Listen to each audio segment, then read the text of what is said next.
So in the military, as you progress in rank and responsibility, you eventually reach a point where you can do serious damage.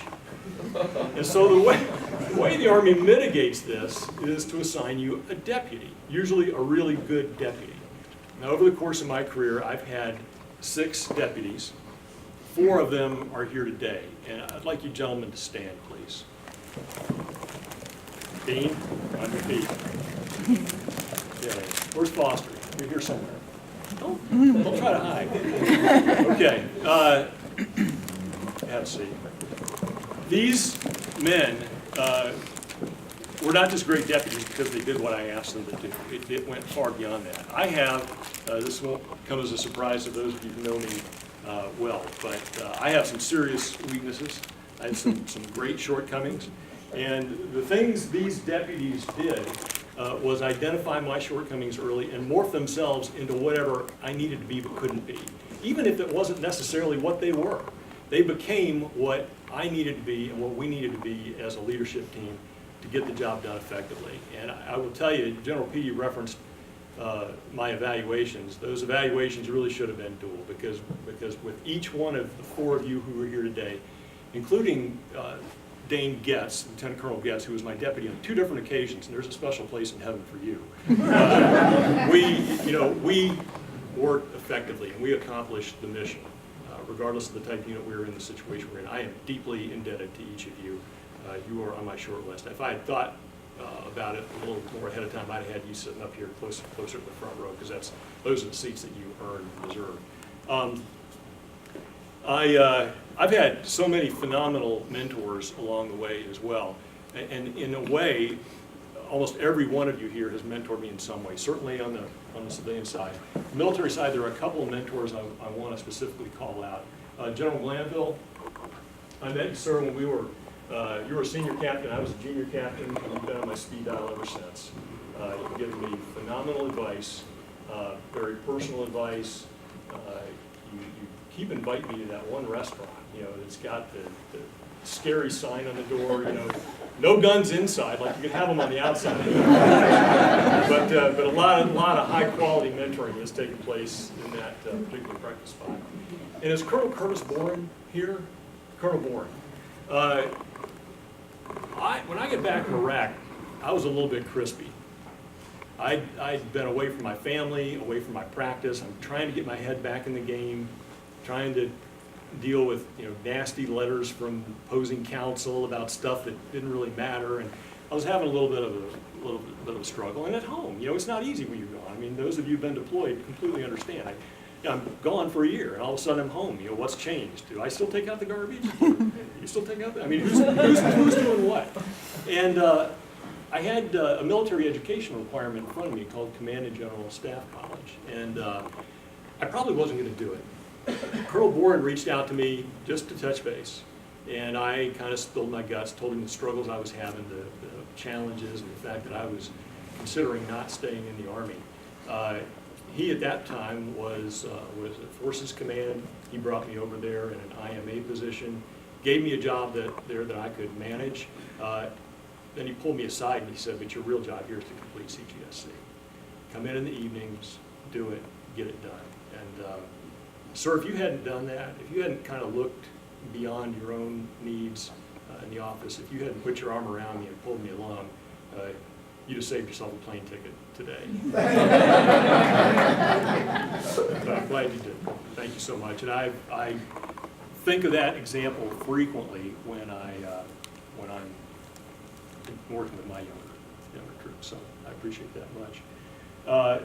We've got a couple folks I deployed with, 8 Sandwith, David Douthit, Angel Montalvo. You are fine Americans. You are my band of brothers, and you represent the rest of our unit.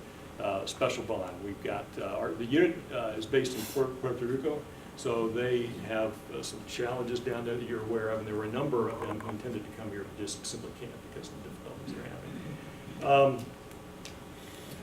Two individuals I want to mention as well who aren't here today. The first was a mentor from very early on.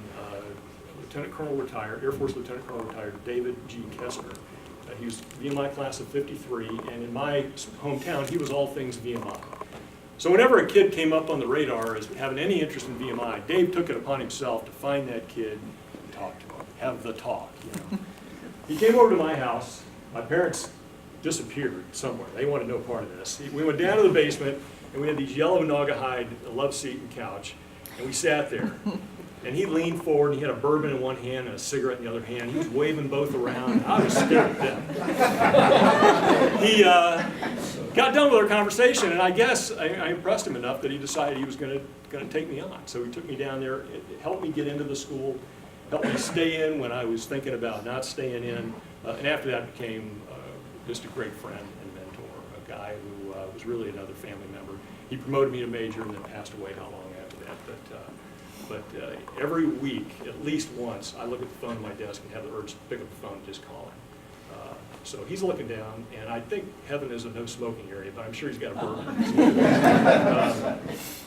The other individual I want to mention dates back to 1983. So in the spring semester of 1983, I was brutally victimized by Calculus 4.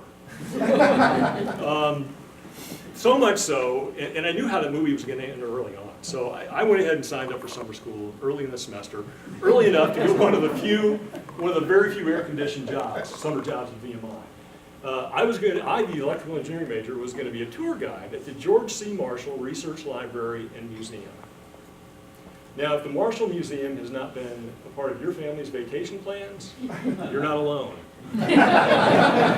This was an extremely lonely job.